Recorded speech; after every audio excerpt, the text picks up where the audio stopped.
একবার এক মহিলা হযরত হাসান বসরি রহমাতুল্লাহ আলাইহির নিকট এসে আরজ করল, হুজুর, আমার মেয়েটি মারা গিয়েছে। আমাকে এমন একটি তদবির শিখিয়ে দিন যার দ্বারা আমি আমার মেয়েকে স্বপ্নে দেখতে পাই। হযরত হাসান বসরি রহমাতুল্লাহ আলাইহি বললেন, এশার নামাজের পর ৪ রাকাত নফল নামাজ পড়ে এবং প্রত্যেক রাকাতে সূরা ফাতিহার পর তাকাসুর পড়বে। তারপর নিদ্রা আসা পর্যন্ত দরুদ শরীফ পড়তে থাকবে। মেয়ে লোকটি তদবির করল ও স্বপ্নে আপন মেয়েকে দেখল যে সে কঠিন আযাবে গ্রেফতার আছে। তার হাত ও পা আগুনের শিকলে আবদ্ধ।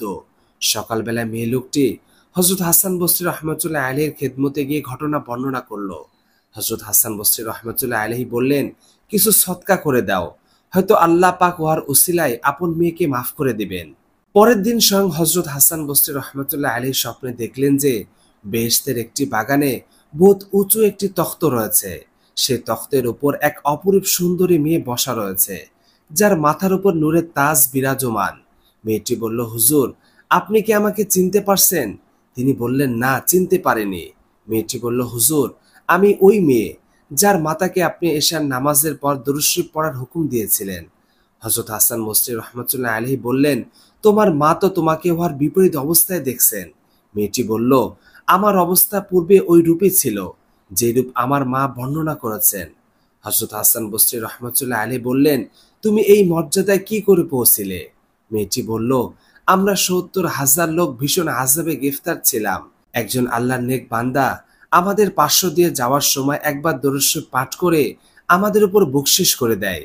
তাহার দরুদ আল্লাহ তাআলার নিকট এত বেশি মকবুল হলো যে আল্লাহ পাকে দরুদের উসিলায় আমাদের ৭০,০০০ লোককে আযাব হইতে নাজাত দিয়া দিলেন। তার বরকতে আমরা এই মর্তবায় পৌঁছে আছি। হাদিসে রয়েছে, যে ব্যক্তি রাসূলুল্লাহ সাল্লাল্লাহু আলাইহি সাল্লামের উপর দরুদ পাঠ করবে, ফেরেশতারা তার জন্য মাগফিরাতের দোয়া করে। যে ব্যক্তি রাসূলুল্লাহ সাল্লাল্লাহু আলাইহি সাল্লামের উপর দরুদ পাঠ করবে, কিয়ামতের দিন রাসূলের সুপারিশ তার জন্য অবধারিত হয়ে যাবে। যে ব্যক্তি রাসূলুল্লাহ সাল্লাল্লাহু আলাইহি সাল্লামের উপরে বেশি বেশি দরুদ পাঠ করবে, সে ব্যক্তি কিয়ামতের দিন রাসূলুল্লাহ সাল্লাল্লাহু আলাইহি সাল্লামের সবচেয়ে বেশি নিকটবর্তী হবে। যে ব্যক্তি বেশি বেশি দরুদ পাঠ করবে, আল্লাহ রাব্বুল আলামিন তার সব চাওয়াগুলো পূরণ করে দিবেন ইনশাআল্লাহ।